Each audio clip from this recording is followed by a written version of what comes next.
ક્યાં ગઈ એ રાજકુંવરી? મારી ગેરહાજરીમાં ગરીબોની પીઠ પર ચાબુક માર્યા, ગામનો ટક બે ટકનો રોટલો છીનવી લીધો. બહાર આવ.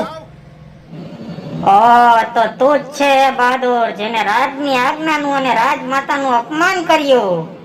માં જો ખરેખર માં હોય તો દીકરો માનું સન્માન કરે, અપમાન નહીં. પણ હેતથી પ્રજાના મોઢે કોળીઓ મૂકવાને બદલે હૈયું પથ્થર કરી રાજમાતા કોળીઓ છૂટવી લે તો દીકરો માની મર્યાદા કઈ રીતે સાચવે?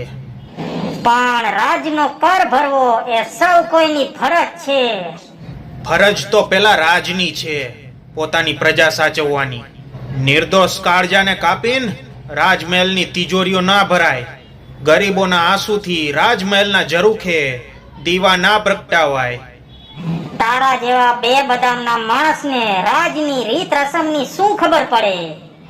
વાહ રાજકુંવરી વાહ! ક્ષત્રિય કુળના ઊંચા સંસ્કારે તમને સારી રીત રસમ શીખવી છે. મને તો આજે ખબર પડી કે ધરતી પર તો ઠીક, આભમાં પણ કાદવને કાંટા જ હોય છે. રાજ એ પ્રજાનું મંદિર છે, તમારા બાપ દાદાની બેડી નથી.